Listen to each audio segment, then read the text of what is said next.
Okay, I just want to go over a couple quick things because I was having like a hard time finding some details on this particular motor. I got the sv600 Cub Cadet Kohler engine with the single piston. Um, Show you a couple things. So the first thing was it wasn't starting. It was cranking over and everything. I had spark and fuel, but I was trying to figure out why it wasn't starting, and what it was doing, it was popping out the oil dipstick. So that indicated that I got a bunch of blow by. So the first thing I pulled off was the cylinder head, which is right here, and everything looked perfect on that. It's in really good shape. So, and then I was looking at the piston, and it was looking just like this, but except the old one's in there. And the piston looked like it was burning oil. I scraped some of the stuff off because I was doing some. I'll explain that in just a second. So, so I took the crankcase apart and undid the piston arm from the crank and got the piston out. And I was looking at it and I noticed that I had these, it's hard to see, but like these wear patterns on the sides of the piston.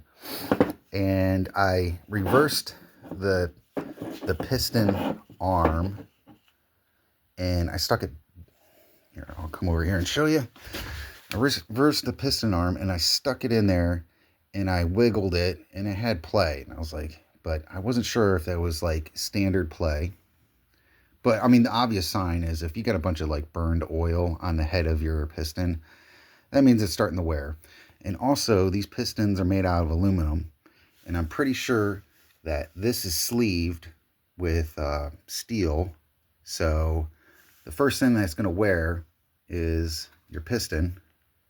So I took the chance and ordered a new piston for it, and sure enough, when I got that in there, it's nice and snug.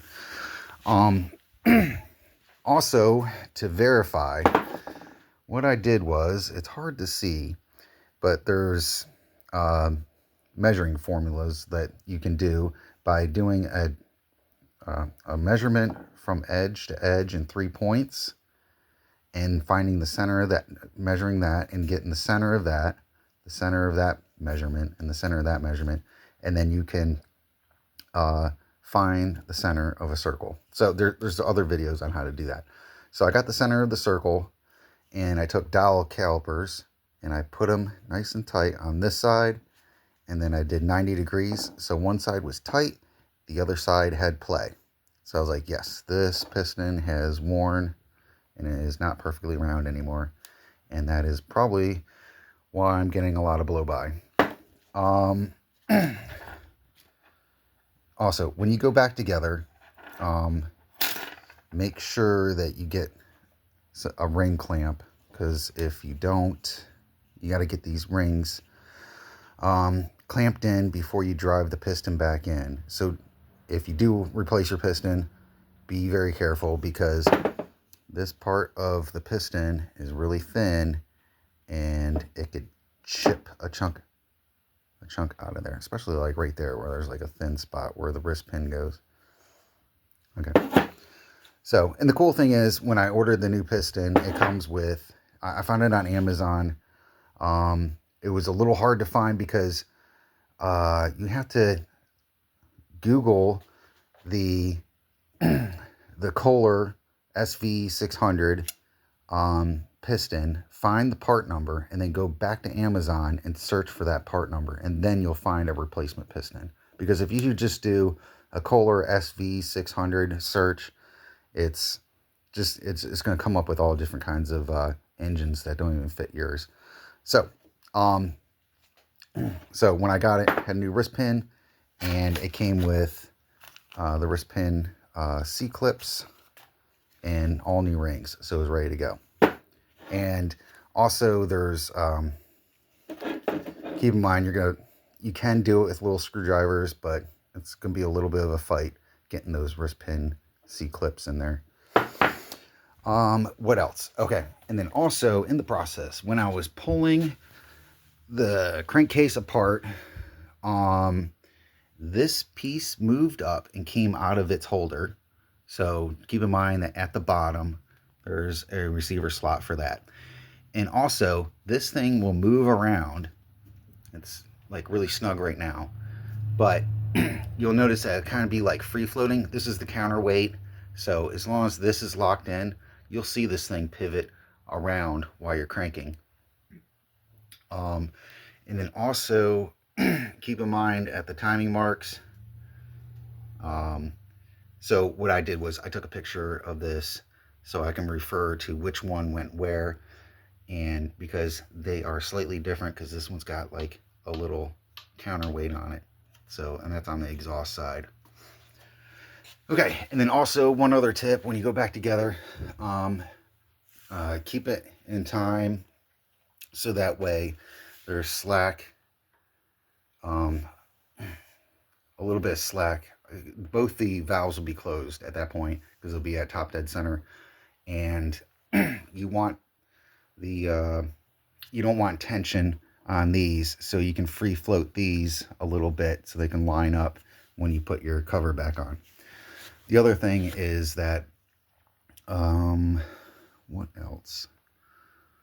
I think that's it right now. Also, the flywheel, what I did was it was a little tight getting off, but I'll show you this real quick. I sprayed WD-40 on it, and I was trying to press it off, but it was pretty hard. So I just took a MAP gas torch and just heated this up, and then heated this side, and then heated this side and this side. Just not long at all. And then I put the bolt back in the crank, and I had pressure pulling up on the flywheel while I took a hammer and tapped on that bolt, just not like super hard, just some taps, and it popped loose. So that's a little tip of getting the flywheel off. And once you get that off, then you gotta slip it past the seal. So that's gonna be like a little tight. So you're gonna be working the seal. And make sure when you work this cover off, there's a keyway that goes right here. Make sure you have that out of the way so it doesn't hang up on your seal. And then also, I was concerned that I might have been having blow by. So here's another thing that you can check too, is that, let's see, this is the head gasket. So this is the, here we go. This is the oil return port. I don't think you get a whole lot of blow by out of there, but from the head, the oil that's fed onto lubricate the valves flows back through this port. There could be, inspect this area right here and this area of your head gasket to see if it's burned out. So you could be losing compression through this port right here. So, and then it could be going back in. And then also they say there's other ones. If you have blow by going on too, you can get a burn across here to your valve push rods. So check both these areas as well. What else? All right, I think that's pretty much all the tips I have at the moment. I'm gonna get this back together, and if I need to add something, there might be a continuation on this video. But if I get it all back together and everything's working smooth and I got good compression, just assume that everything's good to go. Oh, and also I did see some other videos that there's like, they're known for having a lot of vibration and stuff. You probably already seen this if you're looking around. On my circumstance, I had this mower for a long time. I changed the oil. I tried to take care of it. I'm on my second carburetor. It's been running really strong for me. So the only thing I have is that the pistons start to wear. But the other thing is, like, if you have these, I guess these engine block bolts, make sure that they're all tight, because it's common for it to crack over in this area. So if you get oil leaks over on this side of the engine, just inspect this area, because that's like the common place for it to start cracking. When you do put this back together, what I'm going to do, because all the bolts were nice and tight from the factory, didn't have any issues, but when you put it back together, make sure you put a little bit of Loctite on all the bolts for these, because you don't want them to loosen up and then possibly start absorbing vibrations over here, and you can get block cracks. And if you get it cracked, then you're going to have to, like, JB weld it or something, or it's just going to be trash at that point. So, but I'm pretty sure there's some videos out there about repairing it. I guess if you had a crack here, you could, like, drill a hole where the crack ends and then fill it with something, or do some aluminum welding, which I don't know how to do. But all right, and I think that's about it. I hope that some of these videos, I hope this video had like a couple bits of knowledge in there that helped you out, and wish you luck. Thanks for watching.